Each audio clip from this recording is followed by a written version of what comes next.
আজকের সংবাদ, সিএমএইচে নেওয়া হয়েছে হাসনাত আবদুল্লাহকে। আরও থাকছে আনসারদের পক্ষ নিয়ে ফেসবুকে জয়ের পোস্ট। এতক্ষণ শুনছিলেন সংবাদ শিরোনাম, এখন শুনবেন বিস্তারিত। রাজধানীর সচিবালয় এলাকায় আনসার সদস্য ও শিক্ষার্থীদের মধ্যে সংঘর্ষের ঘটনায় আহত বৈষম্য বিরোধী ছাত্র জনতার আন্দোলনের সমন্বয়ক হাসনাত আবদুল্লাহকে সিএমএইচ হাসপাতালে নেওয়া হয়েছে।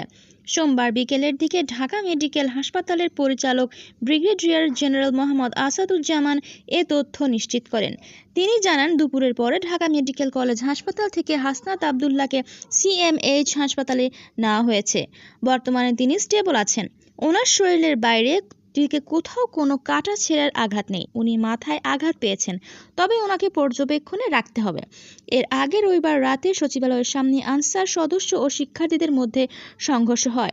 এতে বৈষম্য বিরোধী ছাত্র আন্দোলনের অন্যতম সমন্বয়ক হাসনাত আবদুল্লাহ সহ অন্তত ৩০ শিক্ষার্থী আহত হন। এ সময় কয়েকজন আনসার সদস্য আহত হন।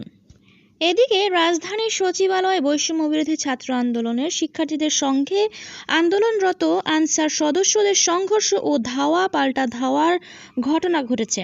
এতে বৈষম্য বিরোধী ছাত্র আন্দোলনের অন্যতম সমন্বয়ক হাসনাত আবদুল্লাহ সহ অন্তত ৪০ জন আহত হয়েছেন। গতকাল রোববার রাত ৯টার দিকে সচিবালয়ের সামনে আনসার শিক্ষার্থী সংঘর্ষের ঘটনা ঘটে। এ ঘটনায় সচিবালয়ের ও আশেপাশের এলাকা থেকে ২ নারী সদস্য সহ প্রায় ৪ শতাধিক আনসার সদস্যকে আটক করেছে আইন শৃঙ্খলা বাহিনী।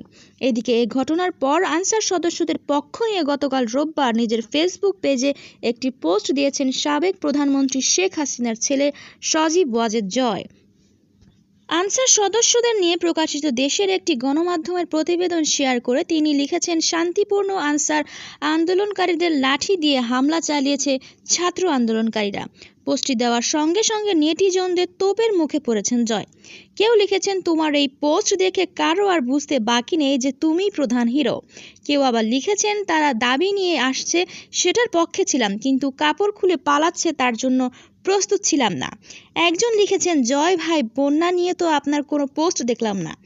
এদিক আজ সোমবার সকালে জয় আবারও একটি পোস্ট দিয়েছেন, যেখানে লিখেছেন, সচিবালয় ঘিরে বিক্ষোভ নিষিদ্ধ করার জন্য আমাদের বুদ্ধিজীবীরা আওয়ামী লীগ সরকারের সমালোচনা করেছেন, অথচ ২ সপ্তাহের মধ্যে এই অন্তর্বর্তীকালীন প্রশাসনকে সেখানে সব সমাবেশ নিষিদ্ধ করতে হয়েছে। দায়িত্বহীনতা এবং সমালোচনা করা সহজ, ক্ষমতায় থাকা শাসন করাটা আলাদা ব্যাপার। এতে বৈষম্য বিরোধী ছাত্র আন্দোলনের অন্যতম সমন্বয়ক হাসনাত আবদুল্লাহ ৩০ শিক্ষার্থী আহত হন। এ সময় কয়েকজন আনসার সদস্য আহত হন।